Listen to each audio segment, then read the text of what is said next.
Балдар, азыр кыргыз тил сабагы. Бүгүнкү тема муун жана ташымал. Балдар, тема менен таанышып, туура муунга бөлүп окуганга, туура ташымалдап жазганга үйрөнсөңөр, анда биз максатыбызга жеткен болобуз. Анда эмесе өткөн сабакты кайталап эске түшүрүп алалы. Тыбыш үндүү жана үнсүз болуп экиге бөлүнөт. Үндүүлөр кыска, созулма, жоон, ичке болуп, үнсүз жумшак, каткалаң, түгөйлүү, түгөйсүз, үнсүз болуп, тыбыштар болуп бөлүнөт. Балдар, сөздүн бир ыргак менен айтылган бөлүгүн муун дейбиз. Сөздө канча үндүү тыбыш болсо, ошончо муун болот. Мисалы, жазуучу, каадам. Жазуучу дегенде а, созулма у жана о тыбыштары бар. Каадам дегенде 2 а, демек 2 муун болот. Жазууда сөздүн батпай калган бөлүгүн жаңы сапка жазуу ташымалдоо деп аталат. Сөз муунга карата ташымалданат.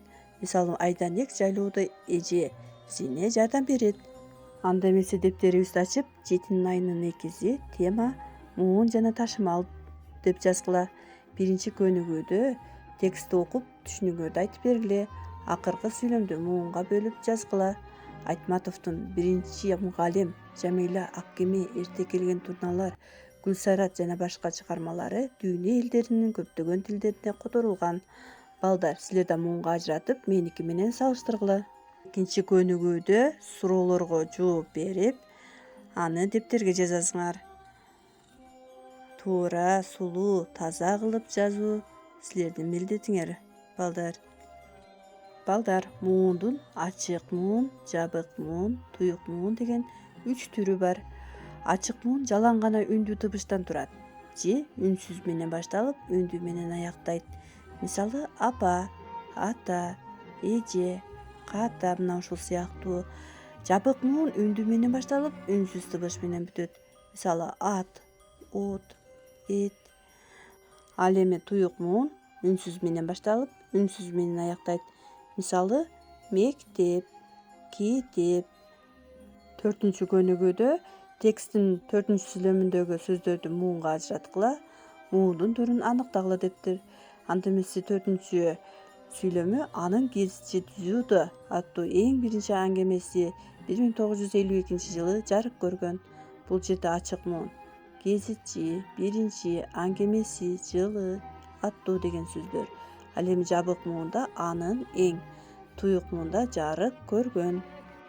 Балдар, биз сүрөттөн кимди көрүп турабыз? Бул Кыргыздын улуу жазуучусу Чыңгыз Айтматов. 5-көнүгүүдө Чыңгыз Айтматовдун кандай чыгармаларын билесиңер? Аларды муунга бөлүп жазгыла. Мен жазып койдум, силер дагы билгендериңерди жазгыла. Силерге логикалык суроо. Сөздүн бир ыргак менен айтылган бөлүгү, жазууда сөздүн батпай калган бөлүгүн жаңы сапка жазуу эмне деп аталат? Ошолорду таап айтасыңар. Анда эмесе силерге тапшырма 6-көнүгүү.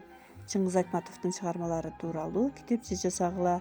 Ага сүрөттөрүн, ар кандай өзүңөрдүн чыгармачылыгыңарды пайдалансаңар болот. Анда эмесе сабагымды жыйынтыктайм. Саламатта калгыла.